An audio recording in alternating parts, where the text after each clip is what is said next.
Yes, the scientists have come up with a clever plan, so they think anyway. Their plan is to dim the sun. In a sun dimming experiment, they want to mimic volcanic eruption in order to try and stop or reverse global warming. In order to lower the temperature, the average temperature of the world, to lower it enough in order to stop the ice melt, the ice sheets from the glaciers from melting. And this was announced just recently in an article in December 2018. Scientists are planning to mimic the effects of a volcanic eruption with the volcanic ash clouds that fill our atmosphere, dimming the sun, therefore the effect of lowering the overall global temperature and stopping the glaciers from melting. And their plan is to undergo geoengineering, using the atmosphere, blocking out the sunlight. And these ideas have been around for the past couple of years, but this experiment will be launched this year, whether we like it or not. This is according to Harvard researchers. They'll be the first to test this theory in our atmosphere, our stratosphere,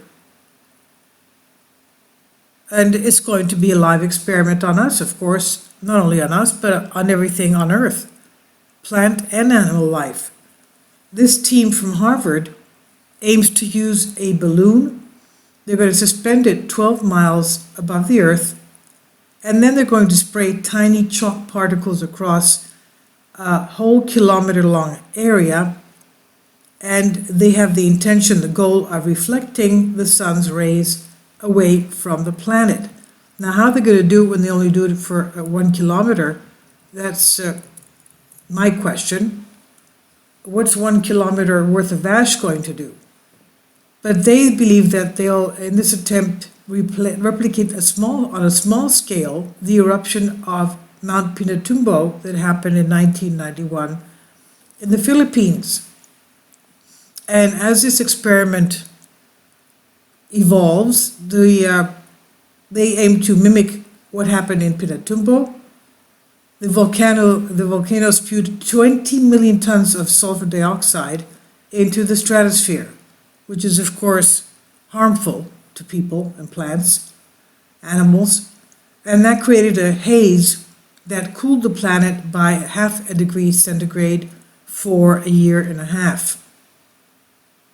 The scientists believe that that was the reason why the Earth returned to its pre-industrial temperatures. So that's what they want to do. They want to mimic this. Scientists say that replicating this effect on a larger scale could provide the planet with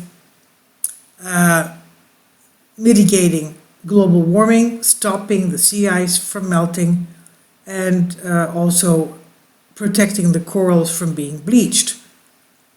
So in order to do this, to forego more climate change, global warming,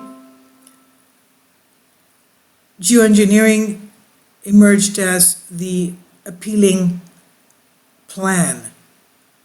Of course, it's controversial because critics are saying, well, we have not tested these types of things being breathed in by animals and plants.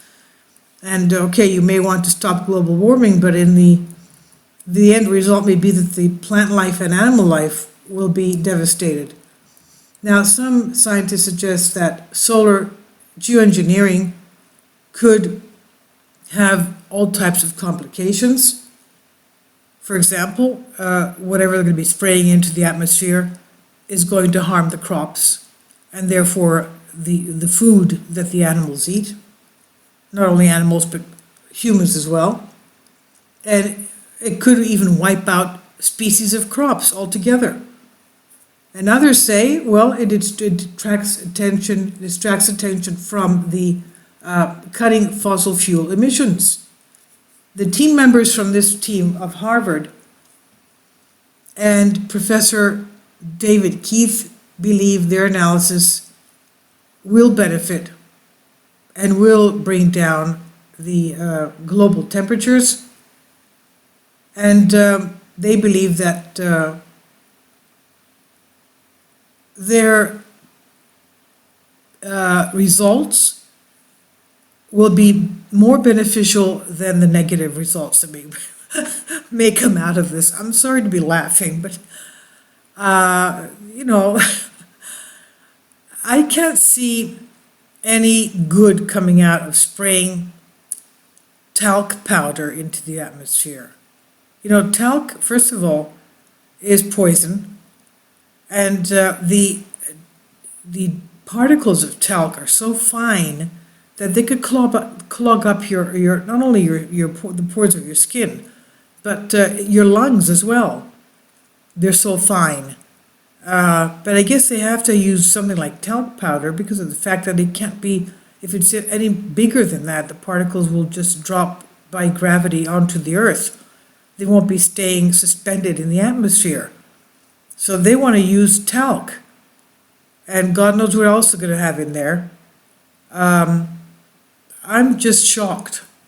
Okay, I don't know who has the ultimate authority to give them the approval to go on with such experiments.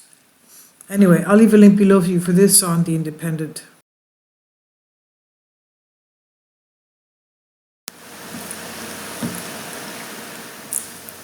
If you'd like to join me on my Patreon account, you will hear content not covered by mainstream media.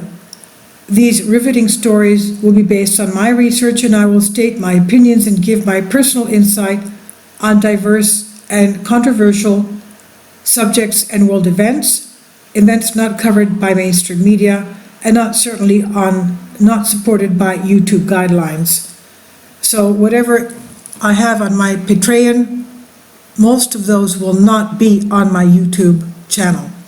Please consider becoming a member today. More of the most significant and important videos will be on my Patreon channel. Your support helps me to continue my research and keeps this YouTube channel alive. And we depend on your support, your generous charity, because we help economically challenged families here in Athens, Greece, in Kapota, and we also help the young generation with university tuition and the community around our church. Thank you.